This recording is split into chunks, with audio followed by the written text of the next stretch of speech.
পরম প্রেমময় শ্রী শ্রী ঠাকুর আমার পরমারাধ্যা জগজ্জননী শ্রী শ্রী বড়মা, পরম পূজ্যপাদ শ্রী শ্রী বরদা, পরম পূজ্যপাদ শ্রী শ্রী আচার্য দেবের শ্রীচরণে আমার শতকোটি প্রণাম। আমি শ্যামলী দেবনাথ, শ্যামার পরিবার চ্যানেলের সকল ভাই ও বোনেদের জানাই জয়গুরু ও ভালোবাসা। আমি শুরু করছি ইষ্ট প্রসঙ্গ আলোচনা। আমাদের জীবন বৃদ্ধির পথ হলো সেই পথ, যে পথ আমাদের পরম পুরুষের চরণাশ্রিত করে তোলে, সেই ইষ্টমুখী পথ যা আমাদের তারই দিকে এগিয়ে নিয়ে যাবে। তাকে ভালোবেসে তার চাওয়াটাকে নিজের চাওয়া করে নিতে হবে। শ্রী শ্রী ঠাকুরকে একবার প্রশ্ন করা হয়, পুরুষোত্তমকে কি সবাই লাভ করতে পারে? ঠাকুর বললেন, প্রত্যেকেই পেতে পারে, তার তার মতন করে। সেই পাওয়ার জন্য আমাদের যা করণীয় তাই করতে হবে। শুধু নিজেই নয়, আমাদের পাশাপাশি যারা আছেন তাদেরকেও সেই পথে আনার চেষ্টা করতে হবে।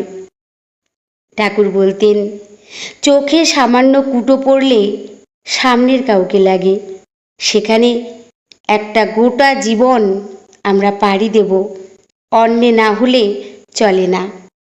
তাই তো অপরের মঙ্গল কামনায় নিজ মঙ্গলের প্রসূতি। এই দীর্ঘ পথে বহু বাধা আসবে, সব কাটিয়ে লক্ষ্যে পৌঁছাতে হবে। মানুষ তার জীবনে একটা উদ্দেশ্য নিয়েই গন্তব্যের পথে এগিয়ে যায়। সেই চলার পথে সঠিক সিদ্ধান্তের প্রয়োজন হয়। গুরুকে মনন করে, আচার্যকে অনুসরণ করে চললে তবেই সেই পথে এগোনো যায় অত্যন্ত সহজভাবে। প্রিয় পরম তাই দয়া করে রেখে গেছেন আচার্য পরম্পরা। তাকে অনুসরণ করে তার কথা মতো চললেই আমাদের জীবন সার্থকতায় পূর্ণ হবে। মন প্রাণ উজাড় করে তাকে ভালোবাসতে হবে। তিনি আমায় কতটা ভালোবাসেন বা ভালোবাসেন কি না তা ভাবলে হবে না, দেখতে হবে আমি কতটা তাকে ভালোবাসি, তার কথা মতো আমি চলছি কিনা সেদিকে নজর রাখতে হবে। যীশুখ্রিস্টের কাছে একদল মানুষ অভিযোগ নিয়ে যায়, প্রভু তুমি যে রয়েছ, তুমি যে এই পৃথিবীর সৃষ্টিকর্তা, তুমি যে উদ্ধারকর্তা, তা তো আমরা বুঝি না। আমাদের জীবনে এত দুঃখ, এত সমস্যা, আমরা তো বুঝতে পারি না তুমি আছো।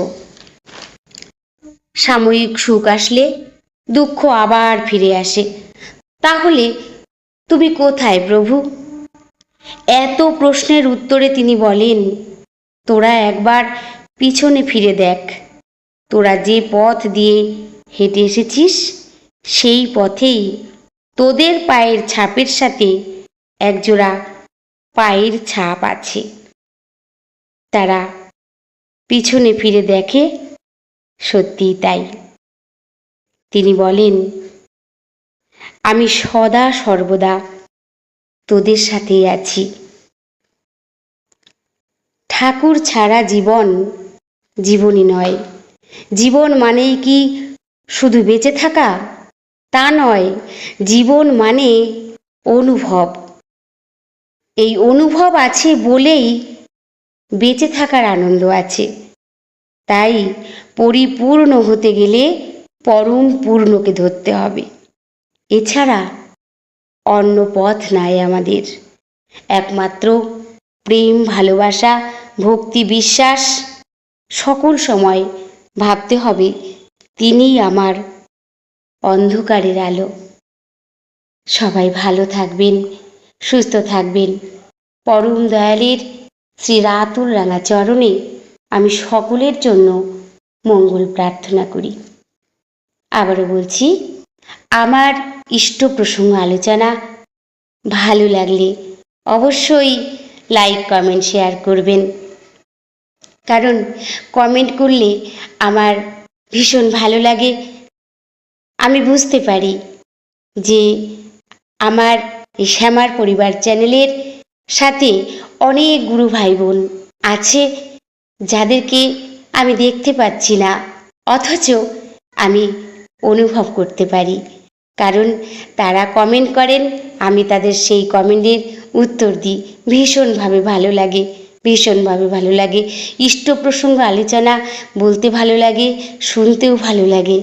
তাই আসবো পরবর্তীতে আবার ইষ্ট প্রসঙ্গ আলোচনা নিয়ে।